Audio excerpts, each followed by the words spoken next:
আজ দেখাবো মানাক্কা বা মদন কটকটির রেসিপি। প্রথমে একটা চুলায় প্যান বসাবো, বসিয়ে 1 কাপ পরিমাণে এখানে আমি গুড় নিয়ে নেব। আর 1 কাপ পানি দিয়ে ভালোভাবে গুড় আর পানি মিক্সড করে নেব। মিক্সড করে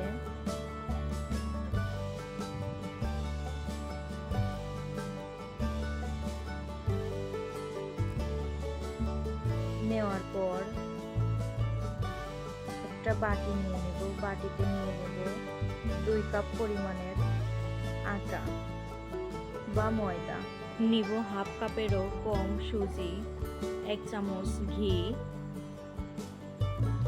পরিমাণ মতো তেল। এখানে আমি লবণও দিয়ে দিয়েছি, কিন্তু আমার লবণ দেওয়ার ভিডিওটা স্কিপ হয়ে গেছে। সবটুকু উপকরণ একসাথে দিয়ে ভালোভাবে একটা মিশ্রণ তৈরি করে নিব। তারপরে একে একে গোলানো গুড়গুলো দিয়ে দিব, দিয়ে ভালোভাবে মেখে একটা ডো তৈরি করে নেব। দেখুন, এভাবে মেখে নেবেন।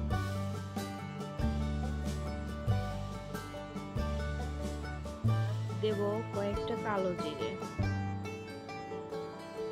কালো জিরেটা দিলে একটা ফ্লেভার আসে এবং খেতেও ভালো লাগে। আপনারা এটা অপশনাল না, স্কিপও করতে পারেন। দেখুন, এখন 10 মিনিটের জন্য ঢাকা দিয়ে রেখে দেব। 10 মিনিট পর আমার ব্যাটারটা দেখেন কত সুন্দর হয়েছে। এখন ওটা থেকে অর্ধেক করে নিয়ে আমি বেলে নেব। এভাবে চেপে চেপে বেলে নেবেন।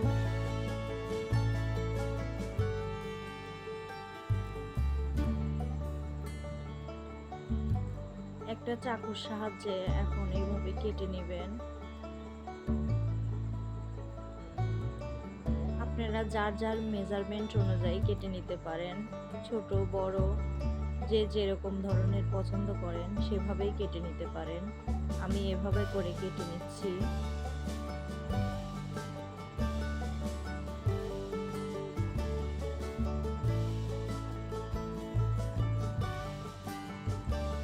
এখন চুলায় একটি প্যান বসিয়ে দিয়ে দেব পরিমাণ মতো তেল। তেলটি গরম হলে একে একে আমার কেটে রাখা মদন কটকটিগুলো দিয়ে দিব।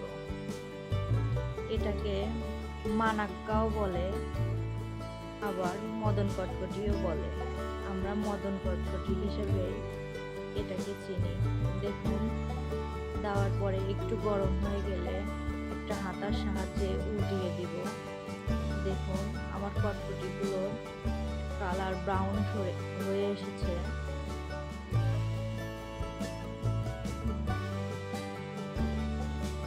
দেখুন, অনেক সুন্দর হয়েছে।